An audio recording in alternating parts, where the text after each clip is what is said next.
Bueno, vamos a pescar, Alexandra. Bueno, vamos a Pero sin hablar anzuelo. de unos modelos de investigación que son icónicos también en el Instituto Clemente Estable bueno, y en otros institutos del mundo, porque son los peces eléctricos. Yo voy a contar que era muy jovencita, la primera vez que escuché hablar de los peces eléctricos, y además llama la atención los peces eléctricos en Uruguay, ¿no? Como que el que no sabe te mira y te dice, bueno, ¿hay peces eléctricos en Uruguay? Bueno, sí. Viven en cuencas de agua dulce, bajo una vegetación muy espesa, y son excelentes modelos en neurociencia, ¿no? En el Clemente se comenzaron a estudiar allá por los años 80. Y bueno, nosotros vamos a hablar hoy de estos peces eléctricos como modelos de investigación. Hay 4 especies en Uruguay, principalmente 2 de ellas son las que se utilizan. Y bueno, nosotros conversamos, primero vamos a contar que, bueno, que los peces eléctricos tienen como sentido sensorial, único sentido sensorial, la emisión de pulsos eléctricos. Claro. Eso crea todo un campo eléctrico a su alrededor, que es su forma de contactarse con el mundo, ¿no? Tal vez la forma en que se puede entender más fácil es pensar en los murciélagos, ¿no? Decimos, bueno, el murciélago emite sonido y procesa. Bueno, estos peces también emiten determinada, digamos, campo eléctrico y tienen órganos que, bueno, reciben esa información y la procesan, ¿no? Bueno, esos pulsos eléctricos son emitidos desde lugares muy puntuales del cerebro, entonces los hacen modelos de investigación fundamentales para las neurociencias. Nosotros estuvimos hablando con investigadoras del Departamento de Neurofisiología Celular y Molecular del IPSE. En esta primera parte del informe, la doctora Laura Quintana nos va a contar, bueno, cómo son estos peces eléctricos, en qué lugares del Uruguay se encuentran y, bueno, cuáles son las principales líneas de investigación que llevan adelante. Lo vemos.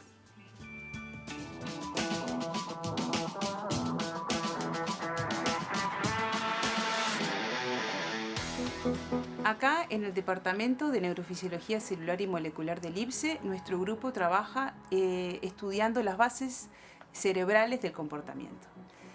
Nosotros trabajamos con el modelo de peces eléctricos, que es un grupo icónico dentro del estudio de la neurociencia, tanto en esta institución como a nivel internacional.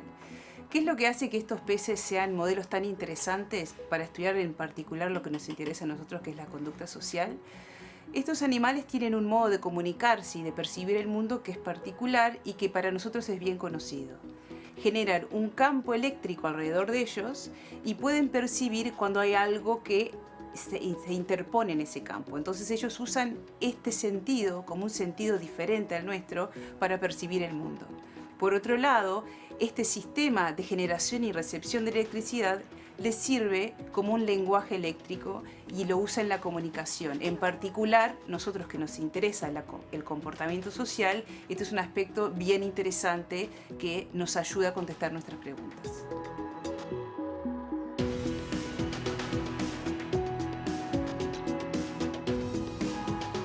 Una de las especies más utilizadas es Gymnotus omarorum, que en realidad está nombrada en honor a Omar Macadar y Omar Trujillo, que son 2 investigadores ya eméritos hoy de esta institución, que iniciaron en los años 80 los estudios en los peces eléctricos autóctonos. La otra especie es Brachypopomus gauderio, que es también autóctona de Uruguay y también del sur de Brasil.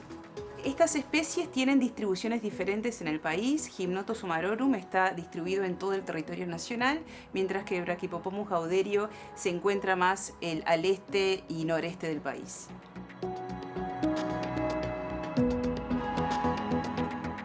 En este momento tenemos 2 grandes líneas de investigación que usan los peces eléctricos como modelo. Uno tiene que ver con una conducta social en que estos animales son campeones, que es la conducta agresiva. Y una segunda línea tiene que ver con analizar los ritmos conductuales, tanto día y noche como a lo largo del calendario anual que tienen estos animales y cómo se vincula esto con diferentes parámetros ambientales.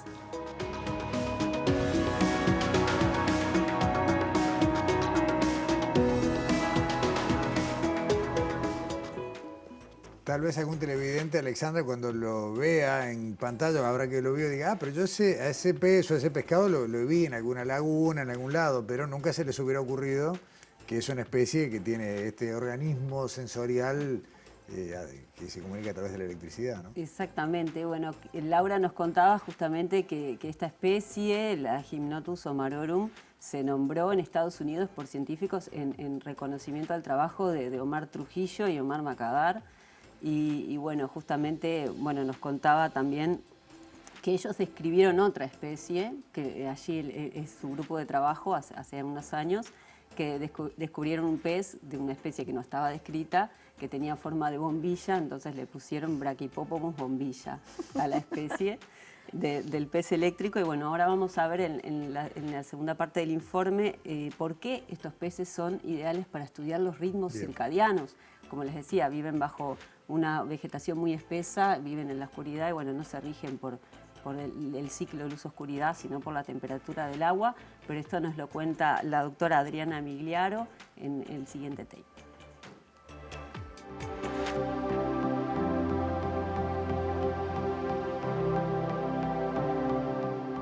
Una de las principales líneas de investigación de nuestro grupo se centra en comprender cómo el cerebro alterna distintos estados a lo largo del día o a lo largo de las distintas estaciones del año.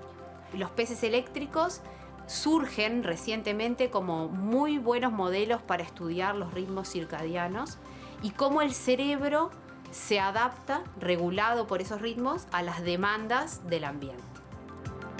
Una de las características que los hacen buenos modelos es que ellos habitan en ambientes donde hay muy poca luz o nada de luz. Viven abajo de una vegetación muy espesa y el agua es muy turbia. ¿Por qué es importante esto para el estudio de las adaptaciones a los ritmos diarios? Porque clásicamente los ritmos diarios, los ritmos circadianos, son modulados por el ciclo luz-oscuridad del ambiente. Cuando algún organismo, como es el caso de los peces eléctricos, viven en ambientes donde la luz no es un buen indicador, emerge un control ambiental que viene dado por otras variables. En el caso de estos peces, por ejemplo, por la temperatura del agua. Otra característica que los hace especialmente buenos para estudiar la sincronización día-noche es que son muy sensibles a la presencia de otros individuos. Entonces tienen lo que se llama una sincronización social. La sincronización social también está en la actualidad en el tapete y en el interés de la comunidad que estudia los ritmos circadianos, porque muchas veces funciona tanto o mejor que las claves ambientales abióticas para sincronizar los ritmos biológicos. Las claves ambientales abióticas como son la luz o la temperatura, ¿no? Las claves ambientales que no dependen de organismos vivos.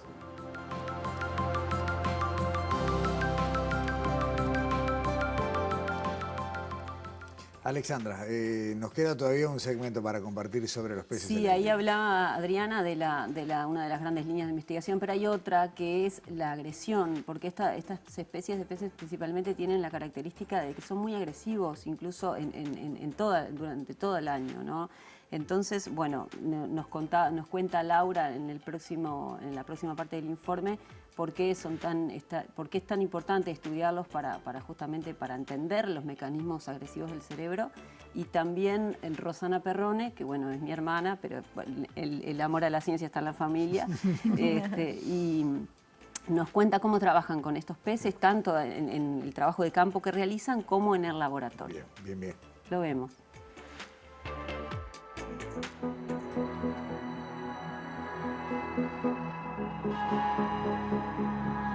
Estos animales son animales muy territoriales que no toleran que animales de su misma especie les invadan su territorio.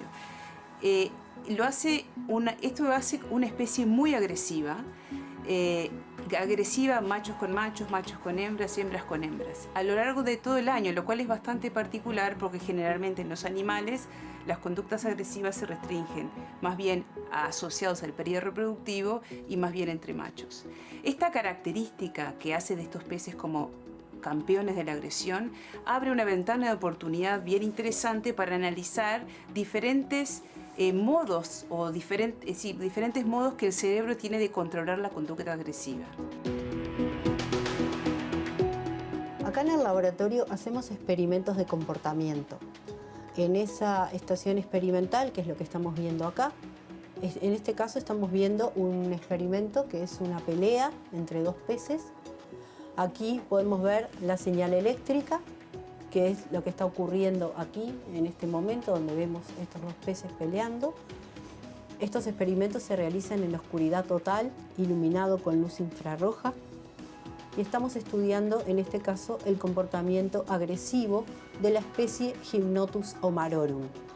Nosotros grabamos tanto la imagen como la señal eléctrica para después analizar cómo es este comportamiento agresivo, cómo cambia según las distintas condiciones del experimento, como puede ser, por ejemplo, cuando le administramos algún fármaco para ver el efecto que tiene sobre el comportamiento agresivo.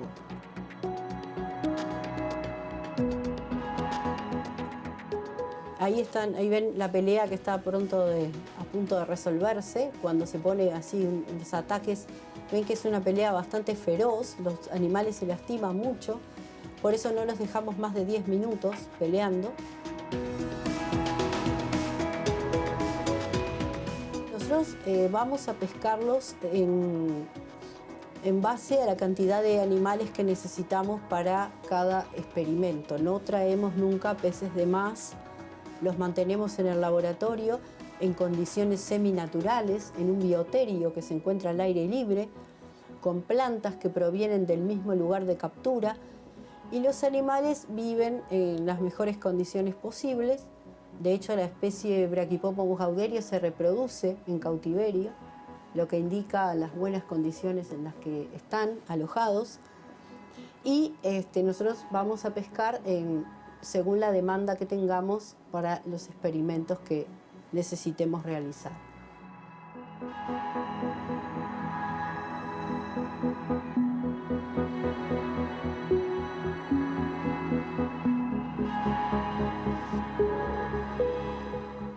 Yo les diré una cosa, y sobre todo a Alexandra, la imagen icónica del Instituto Clemente Estable es ese búho, esa lechuza, que es la estatua que está en la entrada, que está en su... El segundo animal sería el pez eléctrico. Totalmente, O sea, sí, claro. define. Sobre todo por las investigaciones en neurociencia y porque también están desde hace muchísimo tiempo estudiando este modelo. Y el tercer bicho en el escudo van a ser las abejas, pero de eso vamos a hablar en un ratito. Daniela, Alexandra, muchas gracias. Hasta la semana que viene. Hasta la próxima. Hacemos una nueva pausa y enseguida, como acabo de decir, volvemos a hablar del Clemente Estable y vamos a hablar de abejas y otros polinizadores.